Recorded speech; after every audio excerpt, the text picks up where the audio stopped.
Hi everyone, I'm set up here. I'm about to show you how to make coils and add them to a slab base. So I have my slab base already made and pressed out. It's about a 1/4 inch thick. I have a wooden spoon, any sort of type of wooden spoon like the curved edge of this for flattening out the coils. A fork is good for attaching clay together, and the credit card or a wooden rib or a metal rib tool. I have this plastic rib tool. This one's more rectangular shaped. Normally they have kind of like a round edge to them. So this is really great as well. So I have also my slip, and I have my bag of clay and a little bit of water. So what you're going to do to make a coil, first off, is you're going to just claw off some clay. I have a really hard piece of clay that I don't feel like dealing with, so I could even just take this and put this in the slip and add a little bit of water. That'll just turn into slip. But anyways, I'll take some clay from my bag, and I'm trying to make a coil, my first coil for this slab base. I'm just going to twist it and twist it. I kind of like to rotate it and compress it at the same time to start. Kind of making like a rope-like texture. I even take time to smooth out any of those bigger gaps because I am just clawing some clay off from my bag that had some other clay from another project in it, so it makes those air bubbles. Sometimes you'll find that the clay gets really dry, and it's easier just to take that off and put it back into the bag. I think that this will be enough coil to work with. So just to start, you can try to make the longest coils you possibly can. That will definitely make the process go a little bit faster, but also just depending on, the examples from the PowerPoint presentation, you can choose the aesthetic of how you want your coil pot to look. So you can consider doing thicker coils or thinner coils. So just, make your coils based off of the aesthetic that you're going for your coiled pitcher. This, as you can see, my coiled pitcher has an oval base, which I think will be cool. And so I have twisted this long rope out and compressed it. It's kind of actually fairly even in width, besides the obvious like marks of my fingers. So once I have that done, I am on this canvas. You can do this on cardboard, you can do this on a wooden board, but preferably just on any sort of flat surface, you're going to start rolling out your coil. So I like to start from the middle, and I am using the fat pads of my palms to compress the coil and roll it out. That fatty part just acts as a nice cushion and kind of just goes with the flow of the circular shape of the coil. So using the pads of my palms, I will roll it out. I see my coils kind of has a little thin divot right here. So I'm just going to scoop some clay with the pad of my thumb down to even out the coil. And I can even press just a little bit more on the thicker parts of the coil. I'm enjoying how thin this is getting.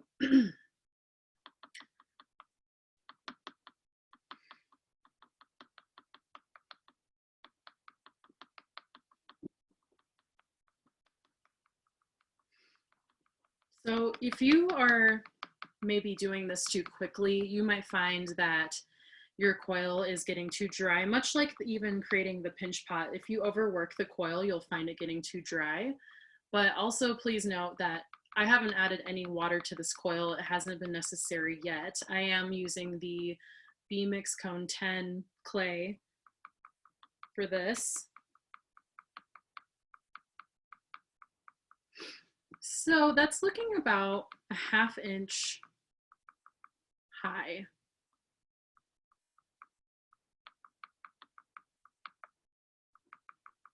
I don't think you would, you don't want to get your coils to be any, you don't want them to be any thicker than this one, which is a 1/2 inch high. And here, maybe there's see a fork for scale. And I will be compressing these coils as I build on top of my slab. So I'm not really too worried about any air bubbles trapped in there or anything like that.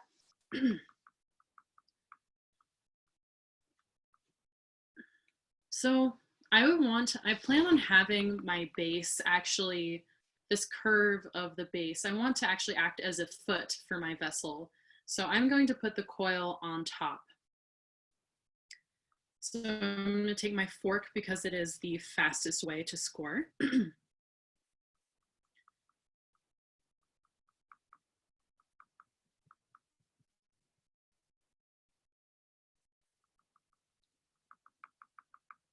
And I'm not too worried about this edge right here. It's something that I'm going to clean up at actually the very end. I like to work on the feet, or where my clay project, where my ceramic piece touches the table is what usually kind of the last step that I take in creating any sort of piece. I like to work on that last.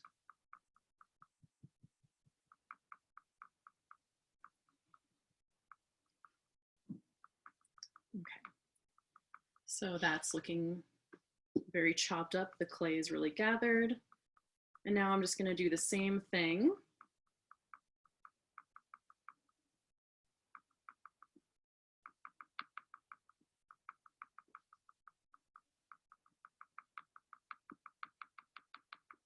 Okay.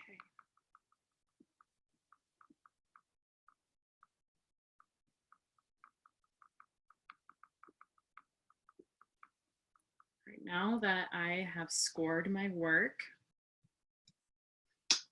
I'm actually, if you have a paintbrush at home, this can be helpful. You can just use your finger or a paintbrush, whatever's fine, and add the slip just to one side.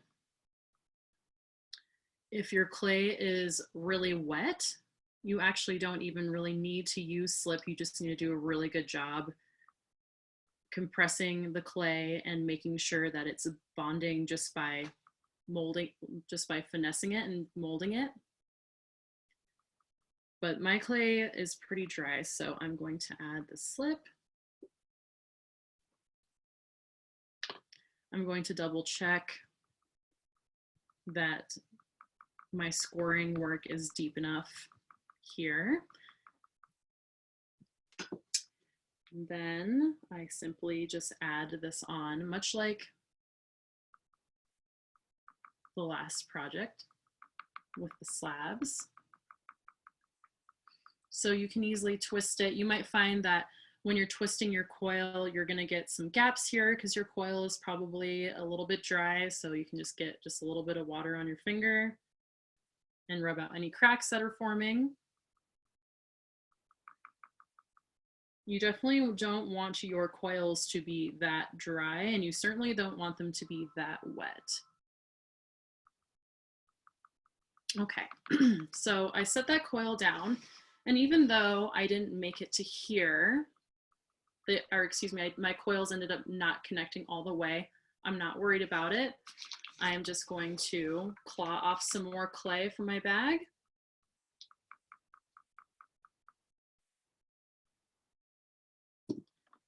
Just roll that up, use the fat parts of my palm.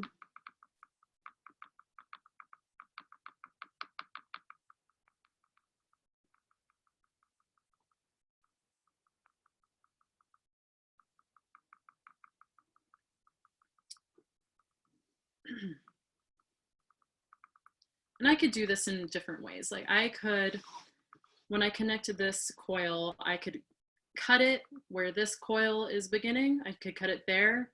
Or what I actually just prefer to do, because I just created all that coil work, I don't want to waste any clay since I just spent the little bit of energy making that coil. So I'm just going to attach it right here on top.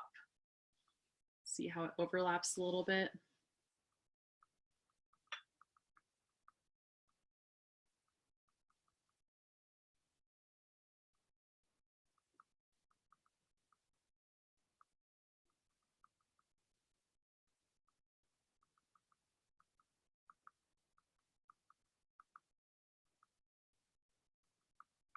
Coiling is really fun. It takes kind of a longer time than slabs, obviously, because you're just doing one little coil at a time.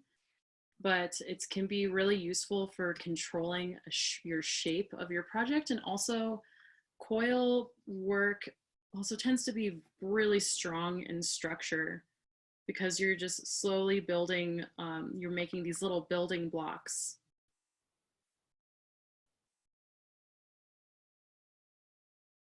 So coil work tends to be fairly sturdy. And that might be another, a reason why we see so many traditional ancient vessels that are coiled and they just lasted so long because they're just very, very sturdy. Okay, so we scored that. We have scored that. And I'm just gonna press this down like so.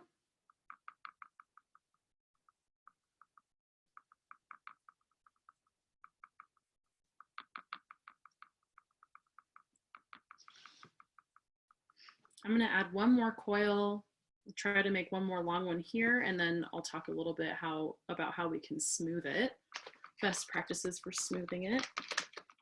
So I'm clawing off some clay right now. Sorry for the shaky table. And once again, next coil, I'm just gonna twist this. Just compressing this with my full hand.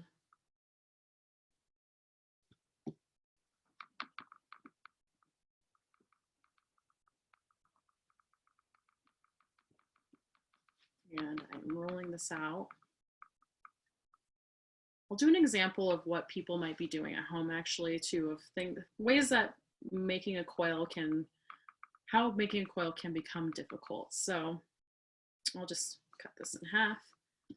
So I bet what might happen for some of you is that you'll end up just going really, really hard. So when you are working really hard, you can see that this starts to actually get kind of flat. And then once you get flat, that stops the momentum of you being able to roll it into a better cylinder. So avoid being aggressive and creating a flat coil. I want you to try to work on maybe getting that a little bit rounder. So that's one thing that you can try to avoid, and that just means you just have to not press as hard and just take a little bit more time rolling. If you ever feel it becoming very flat, you can always just press it down to try to get that more round shape again.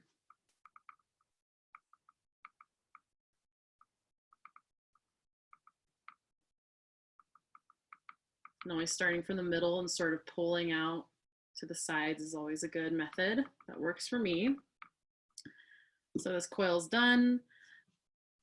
I'm going to attach it onto here, but this is looking rather bumpy. So I just think it'll look cleaner if I can push this down like that. And then I can attach this here. It'll line up better. Okay, so I'll go ahead and score.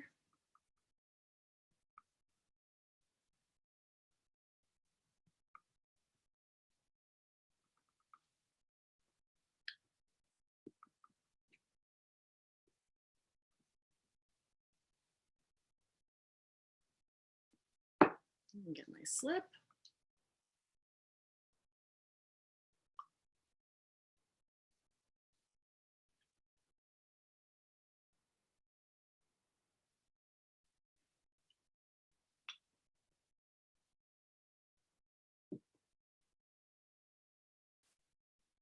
And then I'm going to add this coil really fast.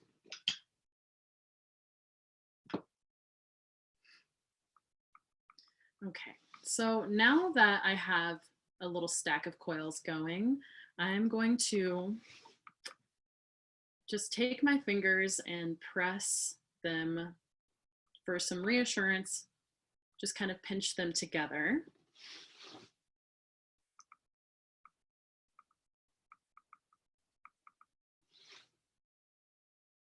So definitely do that just to start. And then I'm going to take the sculpture tool, the round side of it, and I'm just going to lift up the clay from the bottom coil up to the top clay.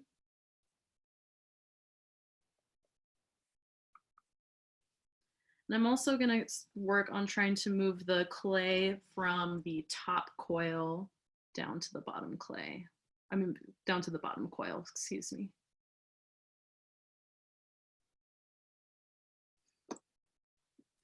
So obviously, if you want to have a smooth coil piece, you're going to have to take time flattening that out. If you wanted to have the examples of the really like organic coils like this that just stack up, that could look cool too, but you still would have to really do a good job compressing. And also consider always this first coil really does need to be attached to the base pretty well. So you can take your finger and scoop it down. I actually have one finger on this side of the clay too while I scoop this clay down, just to make sure I'm not flaring out my piece.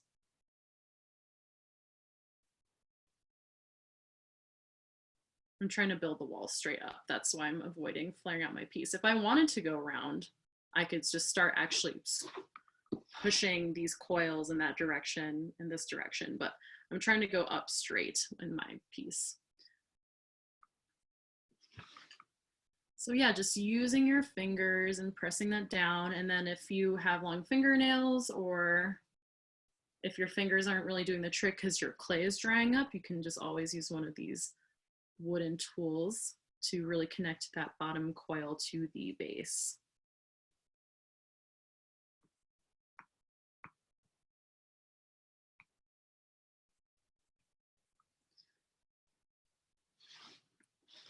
Now, as I mentioned before, I like to keep the base as my foot. So that's this nice like thin area that is my original slab, that is my base, is what I'm going to keep as the foot. So I'm only going to work on smoothing out just the coils and leave that ridge there.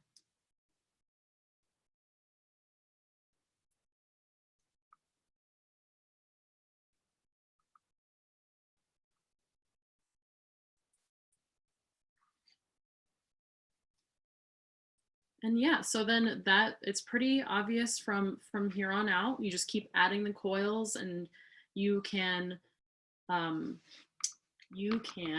did draw a little illustration, a little visual that I'm going to post in Canvas, but just remember, as you're building your coil vessel, or excuse me, your coil pitcher, you can always consider where you attach the coils to try to control the shape. So this coil here, if I want this coil or my pitcher to just go straight up, I'll attach it right on top. If I feel like having my pitcher start to flare, I can attach it right on the side. If I want to flare in, I can attach it inside here. So where you attach the coil can help you control the general shape, so you can get like a belly and a neck. And I think that is all for this demonstration, and I hope you enjoyed.